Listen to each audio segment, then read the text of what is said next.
Bagaimana perasaan Mas Prabowo? Soal etik, enggak semua etik. Panik, Prabowo masih ngeyel, ndasmu etik katanya bercanda. Orang Indonesia juga biasa. Emang boleh sekasar ini? Itu kan di antara keluarga, ya kan? Tapi biasa orang Indonesia kan cari-cari mau dibesar-besarkan itu di antara keluarga kita bicara, dan itu kan bicara orang Banyumas biasa lah bicara. Gak usah dibesar-besar. Pak Prabowo, siapa yang suruh nanya? Nah, dari sini nampaknya jubir dan para buzzer, para pendukung Prabowo ini harus kerja keras untuk menjelaskan bahwa ndasmu itu nggak kasar. Ya, karena kalau bagi kita bahasa ndasmu itu kasar gitu ya, bagi mereka itu nggak kasar. Itu cuma bercanda. Ya, tapi penjelasan-penjelasan mereka yang kemudian coba memberikan gambaran bahwa di kalangan masyarakat katanya biasa menggunakan ndasmu ketika bercanda dengan temannya gitu ya. Hai, dengar suara JJ lagi di channel Redaksi Jurnal. Capres nomor urut 2, Prabowo Subianto, akhirnya buka suara terkait kontroversi ucapan ndasmu etik yang tengah ramai diperbincangkan. Video pernyataan Prabowo soal ndasmu etik itu diunggah dalam acara internal Rapat Koordinasi Nasional Rakornas Partai Gerindra. Oh, emang boleh gaya bercandanya sekasar itu ya? Mungkin begitu komentar sebagian orang. Saya kan bukan golongan orang yang alergi dengan candaan yang menggunakan kosakata berjenis makian jika penggunaannya masih dalam konteks yang pas, biasanya antar teman akrab. Meski begitu, secara pribadi saya tetap menilai gaya candaan dengan kosakata tertentu kurang pas jika dibawa keluar untuk didengarkan oleh orang lain di luar circle pertemanan itu. Masalah bisa jadi akan muncul ketika dibawa ke lingkungan baru, karena bisa jadi akan menabrak etika dalam percakapan yang dipakai secara umum.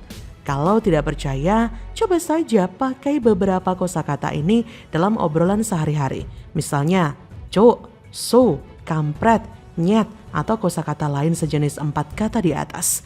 Bahkan jika kita sebagai bos atau pimpinan sekalipun, pemakaian kata-kata di atas bisa menyulut emosi dan pertengkaran. Prabowo menegaskan bahwa ucapan tersebut hanya terjadi dalam lingkup keluarga besar Partai Gerindra dan seharusnya tidak diartikan secara serius oleh masyarakat. Seperti dilansir kila.com dari video yang diunggah kanal YouTube Kompas TV, Minggu 17 Desember, Prabowo mengungkapkan itu kan di antara keluarga ya kan?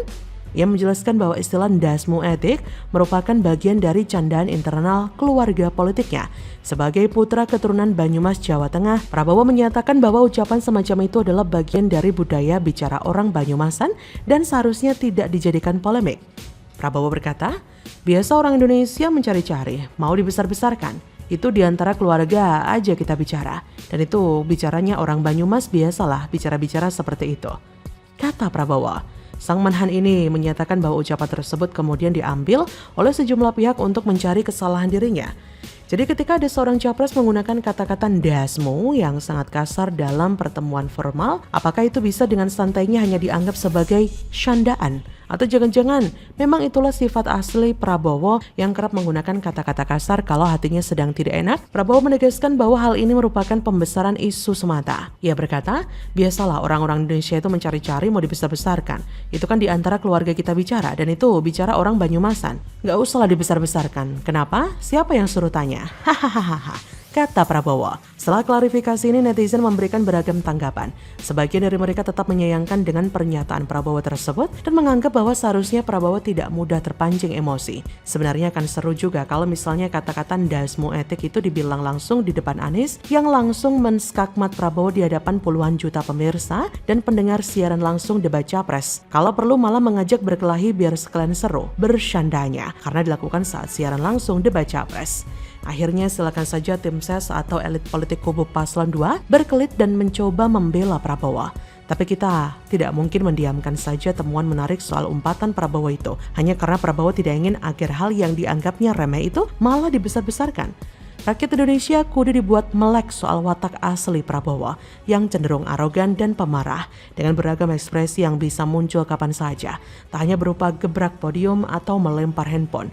Orang muda begini akan sangat mudah terprovokasi dan sangat berbahaya kalau nanti jadi presiden. Jangan-jangan besok karena ada yang nanya soal HAM yang kebetulan jurnalis asing lalu orang itu dipenjara, terus negeri asalnya diajak perang. Wah, nggak bahaya tak?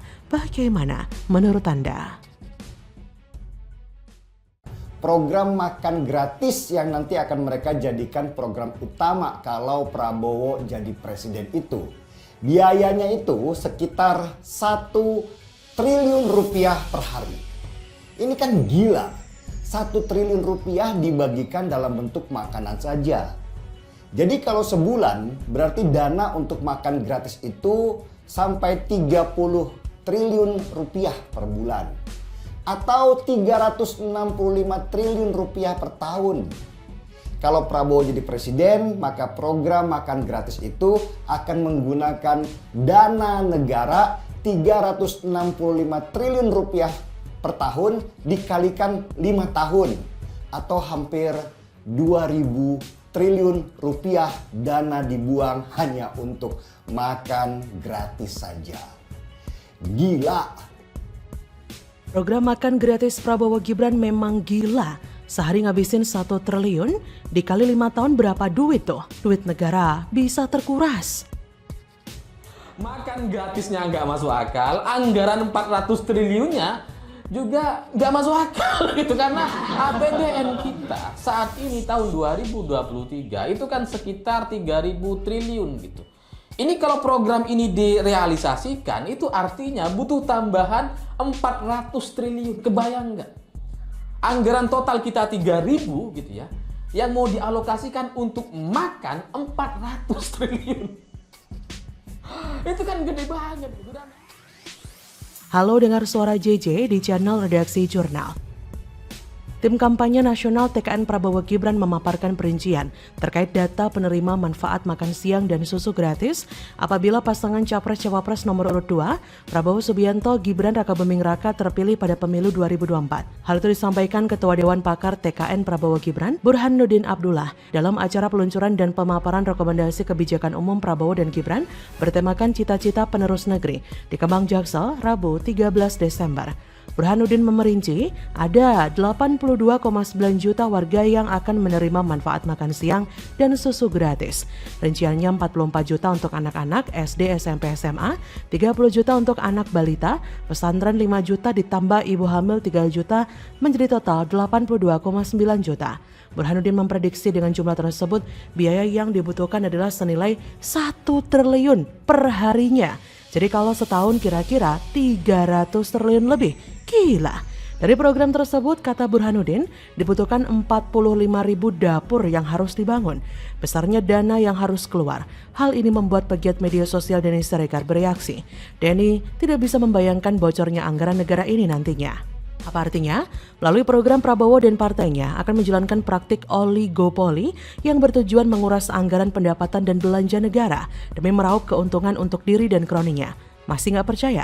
Berdasarkan rekam jejak yang ada, hal ini pernah dipraktekkan ketika Anies yang didukung Prabowo Gerindra sukses menjadi gubernur Jakarta, yang mana program tambahan gizi bagi seluruh siswa sekolah negeri di Jakarta dihandle oleh perusahaan adik Prabowo, Hashim Joyo Hadikusumo. Masih ingat kan?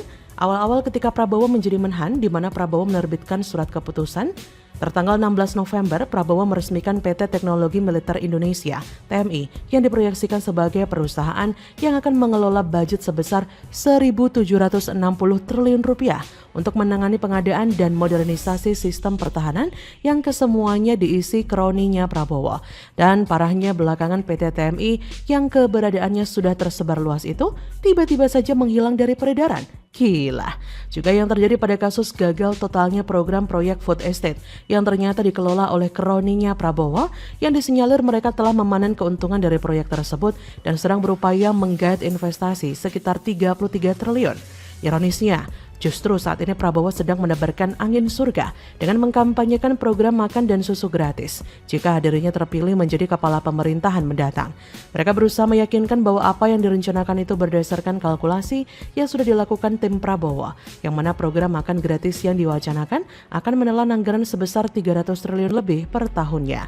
Sebuah rencana program yang bombastis yang membutuhkan anggaran fantastis pula, yang pasti banyak orang dibuat menangis karena masyarakat paham Prabowo dan Gerindra sedang berusaha ngapusi dengan jargon program yang tidak logis dan realistis.